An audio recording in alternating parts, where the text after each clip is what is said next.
मुझे घर पहुंचते पहुंचते देर हो गई। दुकान पर काम बहुत ज़्यादा था। इसी वजह से जब मैं रात के 10 बजे के करीब घर पहुंचा तो मुझे लगा कि मेरी बहन अपने कमरे में सो चुकी होगी, क्योंकि उसे रात को जल्दी सोने की आदत थी।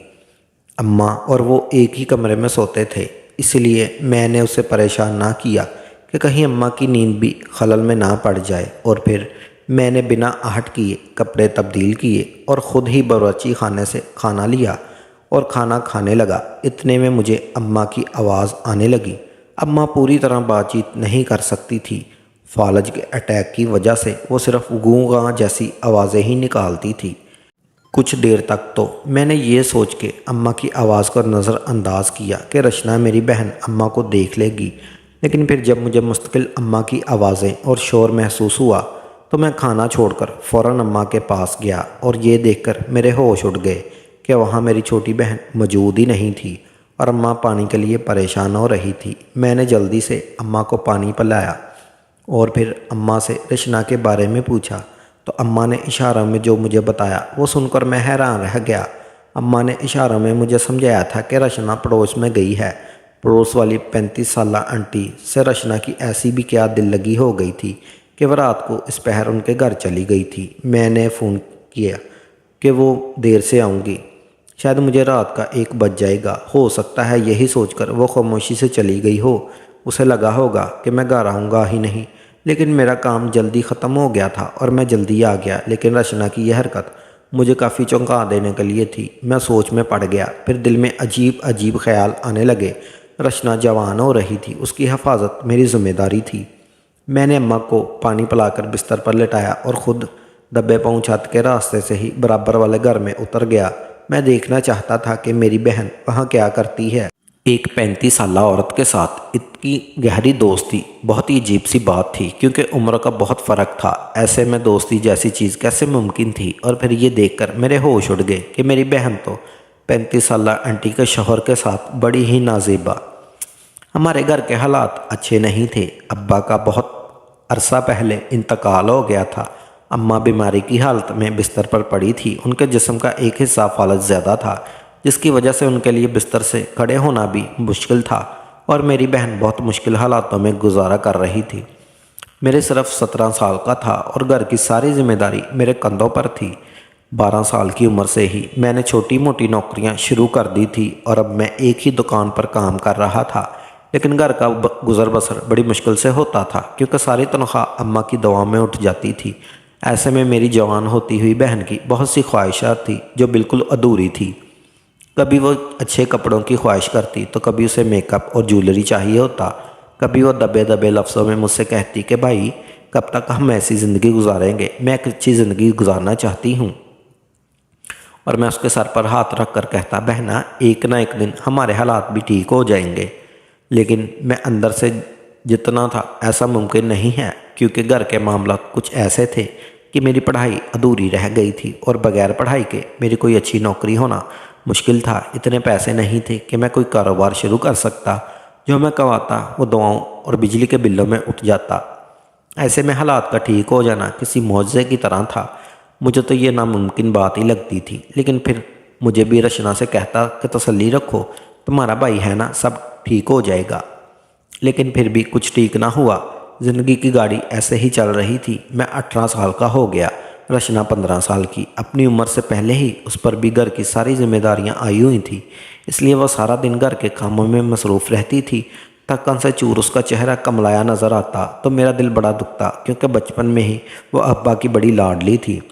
अब्बा उसकी हर फरमाइश पूरी करते थे। उसके मुंह से निकली हर बात को पूरा करना अब्बा की अव्वलीन तरजीह होती। मेरी बहन अब हालात की चक्की में पिस रही थी। लेकिन फिर एक दिन जब मैं काम से वापस लौटा तो मैंने देखा रचना बहुत खुश थी। उसका चेहरा चमक रहा था, थोड़ी बहुत तैयार भी नज़र आ रही थी। ये देखकर मुझे तो खुशी हुई, लेकिन साथ ही मैं हैरान भी हुआ। मैंने रचना से कहा, खैर है, कहीं जा रही हो या फिर कोई आने वाला है? मेरी बात सुनकर वह कहने लगी, हमारे इस गरीब खाने में कौन आएगा?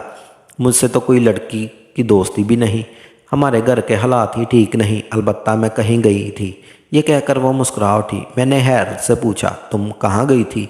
अम्मा बीमार हैं, इन्हें छोड़कर वो मुझे बताए बगैर तुम कहाँ गई थी। एकदम ही हैरान भी हुआ और परेशान भी, क्योंकि रचना को घर से बाहर जाने की ना ही इजाज़त थी और ना ही आदत। वो सारा वक्त अम्मा के साथ ही लगी रहती थी।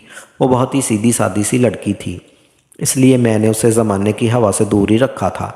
तो फिर अचानक रचना कहाँ गई थी? वो ठंडा पानी लेकर मेरे पास आकर बैठ गई। कहने लगी, भाई पता है पड़ोस में नए किराएदार आए हैं, एक आंटी है और उनके शोहर, उनके बच्चे वगैरह नहीं हैं। सुबह ही उनका सामान आया था।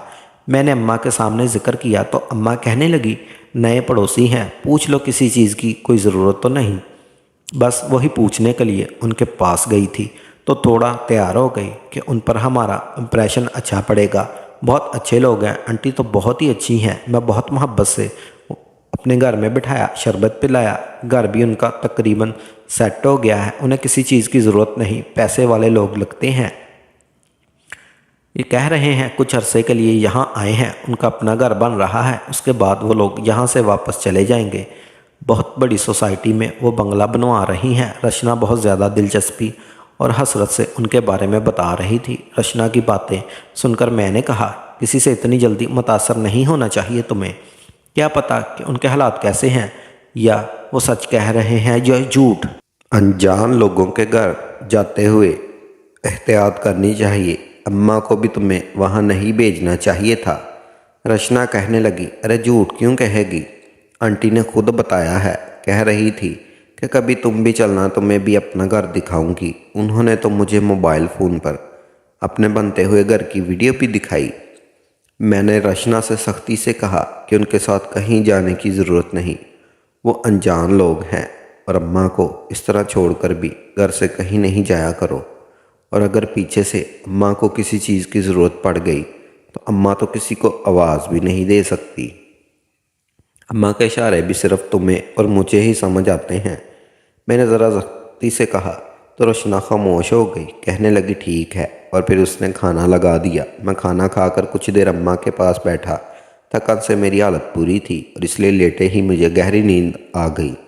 लेकिन अगले दिन जब मैं काम से वापस लौटा तो रचना फिर मुझे थोड़ा बहुत तैयार नजर आई।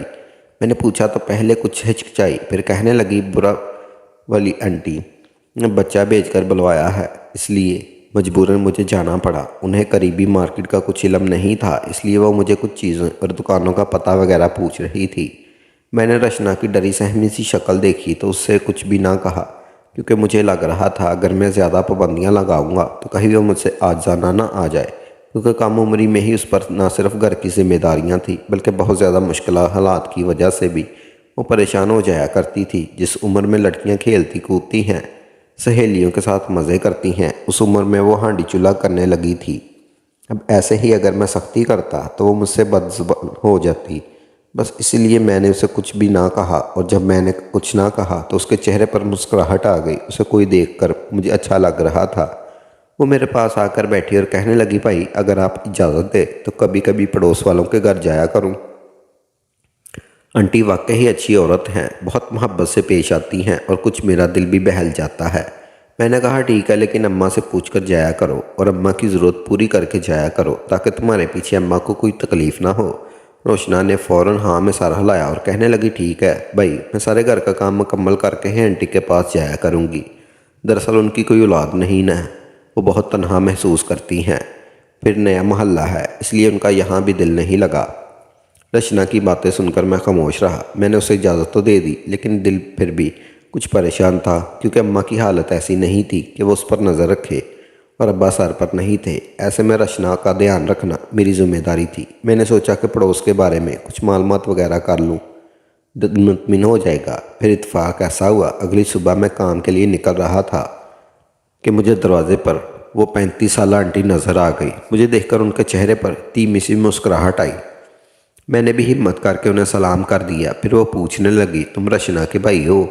मैंने हाँ में सर हिलाया तो वो रचना की तारीफ़ करते हुए कहने लगी, रचना बहुत अच्छी बच्ची है, उसके साथ मेरी बड़ी दोस्ती हो गई है। मुझे तो इस मोहल्ले के बारे में कुछ भी इल्म नहीं था, लेकिन रचना ने मेरी बड़ी मदद की। आप लोग बहुत अच्छे हैं। उस औरत की बात सुनकर मैं धीरे से मुस्कुरा दिया और एक पढ़ी लिखी तहजीब याफ्ता औरत लग रही थी, और उनकी बात सुनने के बाद थोड़ी मुझे तसल्ली भी हो गई थी। पर मज़ीद मैं ये सोचकर पुरस्कून हो गया कि चलो इसी बहाने मेरी बहन को खुशी तो मिली, वरना वो जिस कदर हालात से परेशान थी मुझे डर लग रहा था कि कहीं वह किसी जहनी मसले का शिकार ना हो जाए। लेकिन मुझे हरगिज़ भी अंदाज़ा नहीं था कि यही मेरी ज़िंदगी की सबसे बड़ी गलती थी। मैंने अपनी इस बहन को गैर लोगों के पास जाने की इजाज़त दे दी थी, जिसने अभी भी जवानी की दहलीज पर कदम रखा था। जैसे दुनिया की हवा छू कर भी ना गुजरी थी, जो बहुत ही मासूम थी, जिसे सही और गलत का इल्म ना था। मैंने अपनी इस बहन को खुद अपने हाथों से बर्बादी के रास्ते पर चलने की इजाज़त दे दी थी। रोज़ रोज़ ऐसा ही होने लगा कि शाम के वक़्त रचना सारे काम काज निपटा कर अम्मा को दवा देती और ख़ुद पड़ोस में चली जाती। मैं उसे सख्ती से कह दिया था कि मगरब के अंधेरे से फैल जाए तो फिर तुम्हें पड़ोस में जाने की कोई ज़रूरत नहीं। वो कभी भी मगरब के बाद पड़ोस में नहीं गई, इसलिए मुझे तसल्ली थी। फिर उन लोगों को अगर काफ़ी दिन भी हो गए थे, अलबत्ता एक तब्दीली मैंने अपनी बहन के अंदर शिद्दत से महसूस की थी। वो खुश रहने लगी थी, हंसने मुस्कुराने लगी थी। वह अब अक्सर ही तैयार होती, बाल खोलती, कभी कभी तो धीमे धीमे गुनगुनाने लगती। एक दिन उसने बहुत महंगा लिबास पहना तो मैं हैरत से पूछने लगा, रचना कपड़े कहाँ से आए? क्योंकि उसके पास तो वही 4 जोड़े थे जो पहले 2-3 साल से वो पहन रही थी। उनमें कहीं पे बांध लगे हुए थे तो कहीं से रंग उड़ा हुआ था। रचना पहले तो घबराई, फिर कहने लगी, ये मुझे सलमा आंटी ने दिए हैं। ये सुनकर मैंने उसे समझाया कि इस तरह तुम्हें इससे कोई चीज़ नहीं लेने की कोई ज़रूरत नहीं है। वो हमारे बारे में क्या सोचेगी? मेरी बात सुनकर रचना की आंसू में आंसू आ गए। वो इतनी मोहब्बत से लाई थी, मैं कैसे इनकार कर देती। और फिर मैंने भी इतने अरसे से कोई ढंग का लिबास नहीं पहना। रचना आंटी ने मुझे 2 जोड़े तोहफे में दिए।